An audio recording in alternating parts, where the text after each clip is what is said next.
Ny mety toetry ny andro eny an-dranomasina ny zoma 4 febroary 2020 amin'ny enora maraina hatramin'ny sabotsy 10 febroary 2020 amin'ny enora maraina.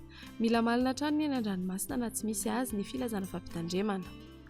Ho an'ny morontsiraka Atsinanana, tanjona bobaomby hatrany amin'ny tanjona Angotsy, isorana tandrifin-drahona ny alina, ho avy andrefana andrifotra ny maraina ka ho 9 km isan'ora, ho avy Atsinanana ny tolakandro ka ho 9 hatramin'ny 12 km isan'ora, adiny mpanonjana Anonjabe ny ranomasina, avy onjy 1 hatramin'ny 1,5 metatra.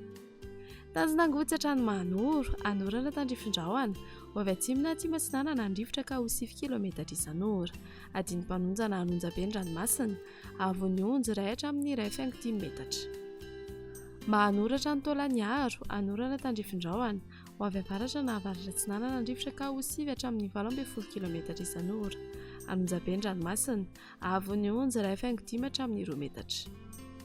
Taolagnaro hatrany amin'ny tanjona Vohimena, izy tandrifin-drahona manakaiky ny Taolagnaro, ho avy avaratra Atsinanana andrifotra ka ho 9 hatramin'ny 12 km isan'ora, Anonjabe na Hery ny ranomasina, avy onjy 2 hatramin'ny 3 metatra isan-drano avy atsimo Atsinanana. Ho an'ny morontsiraka Andrefana, tanjona Vohimena hatrany amin'ny tanjona Ankabo, andrahoana amin'ny Sitokotoko, ho avy avaratra andrifotra ny maraina ka ho 9 km isan'ora, ho avy atsimo ny rivotra ka ho 9 hatramin'ny 12 km isan'ora ny tolakandro, adiny mpanonjana Anonjabe ny ranomasina, avy onjy 1 hatramin'ny 1,5 metatra. Tanjona Ankabo hatrany amin'ny tanjona Vilanandro, anorana tandrifin-drahona ny any avaratra i Morondava ny vao maraina, ho avy andrefana andrifotra ka ho 9 hatramin'ny 12 km isan'ora, adiny mpanonjana ranomasina, avy onjy 8,5 hatramin'ny 2 metatra.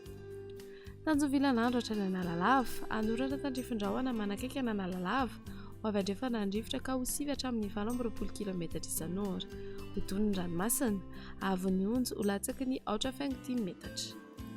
Analalava hatrany amin'ny tanjona Bobaomby, anorana tandrifin-drahona vitsy, ho avy atsimo andrefana fitsokan'ny rivotra ka ho 9 hatramin'ny 12 km isan'ora, hodon'ny ranomasina, avy onjy ho latsaky ny 8,5 metatra.